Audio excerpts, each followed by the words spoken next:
jokes fell kind of flat, and I didn't always really care about what was going on, but I did appreciate what it was trying to do, and overall, I had a good time. Not the first movie I would recommend, but if it sounds like your kind of thing, you might like it. I know some people like this movie a lot, and I can understand why. To me, I think it had kind of a similar vibe to movies like Deadpool in a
but I personally didn't find the subject matter or characters especially interesting.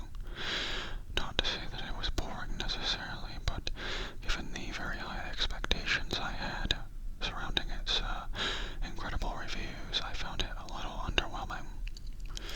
The Godfather Part II for me was very much the same way. It is pretty much just as good as the first one in terms of filmmaking quality. The acting is great, the writing is great, etc. But I just didn't really care that much about the subject matter. It's a movie series that I hope to one day rewatch and appreciate more. Because maybe I just wasn't in the right mindset the first time, but for me, they are great movies that are just not really for me.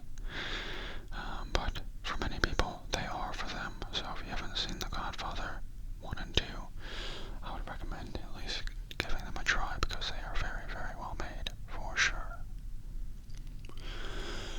Next, I watched Friday the 13th, Part 2. After seeing the first one and being disappointed, I was curious to see if I'd appreciate any of the sequels more, so I watched Part 2. And personally, I did like Part 2 a little bit more than the first part, but ultimately I had the same problems as I did with the first one. It still feels very bland and predictable with uninteresting characters, and ultimately my review of the first movie is the same as my review for the second one. The only exception is that this movie does have a few moments that I thought were more clever and creative than the ones in the first. A couple of the scares and kills were entertaining in a way that the first didn't approach for me. So yeah, not really much else to say about that. Next, I watched Heat, which is a sort of thriller about a very high-end professional criminal and a very high-end, I guess you would call him maybe a police officer or a detective, I don't remember for sure, who are kind of caught in this cat and mouse game. The cop trying to catch the guy and the criminal being especially good at not getting caught. And this is a pretty good movie in my opinion. That is maybe just a little bloated. It's a very long movie, and there's nothing wrong with long movies if they earn it, but I felt like this movie was long because it had maybe just a few too many characters and little plot lines, not all of which were especially great. I feel like if it focused more on the main plot lines, it would have been a stronger movie. Because the stuff that wasn't quite as strong did kind of slow down the pacing and make me less interested. That said, if the overall concept sounds interesting to you, I'd say it is worth a watch. This movie has a lot of fans, and it's very well made. It is very intense at times, and so I would recommend it if you think you might like it. Next, I watched Be My Cat, a film for Anne,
see that, what can't I see?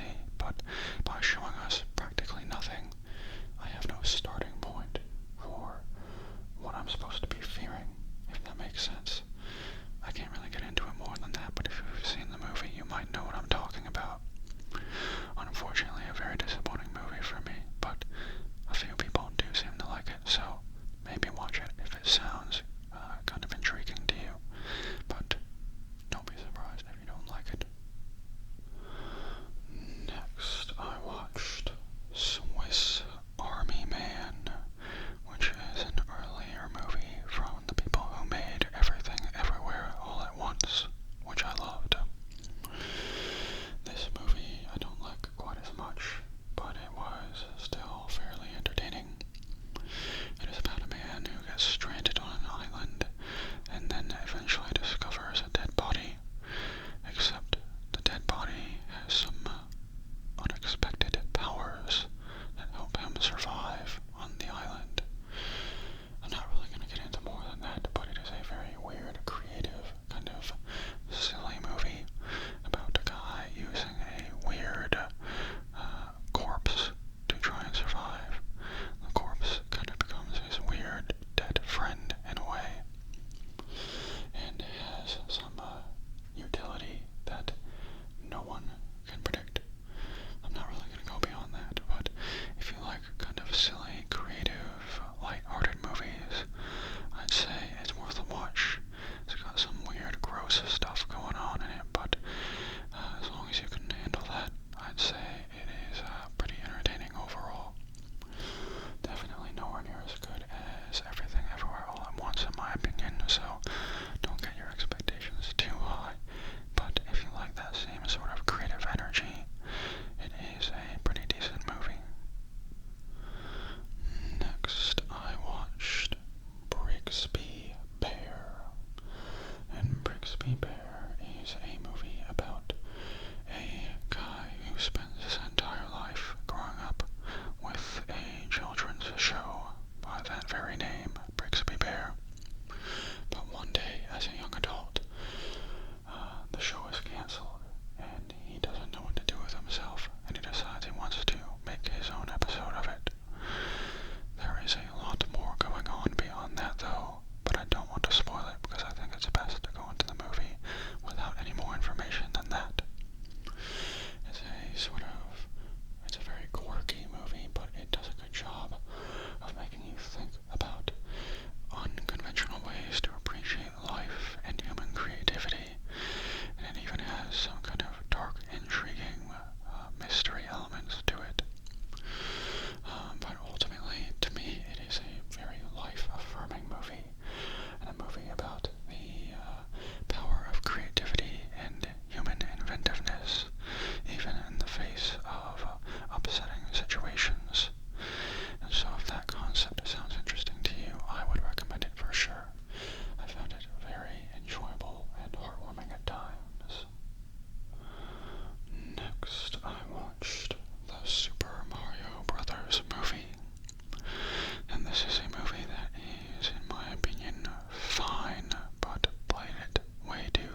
and especially very 90s movies. It feels very